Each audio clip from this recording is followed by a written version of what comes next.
If you have ever felt that a strategy sounds too complicated or too corporate, you are not alone. The first time I came across this word strategy was around 10 years back when in one of my job interviewing panel there was Chief Strategic Officer. I had to do my research to learn more about this role in order to prepare for my interview.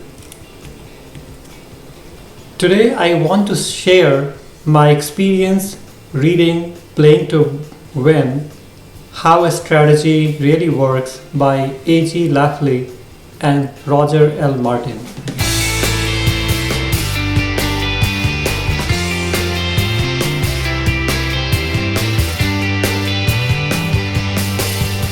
This is not one of these theory-heavy business books. It is practical, clear, and provides tons of examples to give you full clarity. The authors define a strategy in one simple way. A strategy is making choices.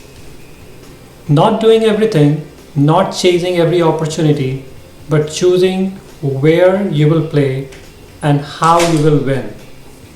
That idea really stayed with me.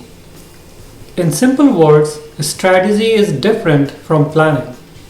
Rather, a strategy is what you should be planning, and planning is more around how you will execute your plan. A strategy is the overarching framework that dictates where and how you will compete to win in an environment you don't fully control. There is an inherent risk that your strategy may fail, and while working on a strategy, there will always be some feeling of discomfort as it involves risks. Planning is the logistical roadmap that aligns the resources, timelines, and budgets in order to execute that strategy, which all are in your control. Between the two, you will feel more in control during planning. One of my favorite parts of this book is the framework they introduce.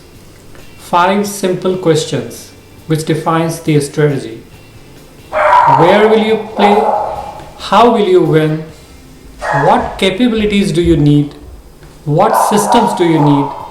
And what is your winning aspiration? As I was reading, I started applying this thinking beyond business, even to career growth. For example, instead of trying to learn everything in technology, you can decide what specific area do I want to become known for. That clarity changes everything. Another thing I really liked is that the book uses real examples from Procter & Gamble shared by the ex-CEO. Not just success stories, but actual strategic decisions. Some worked, some failed. One insight that stood out to me was this. Companies lose not because they lack talent, but because they avoid making clear choices, strategic choices. My biggest takeaway from the book is this. Winning is not about doing more. It is about making intentional choices. That one lesson alone made the book worth reading for me.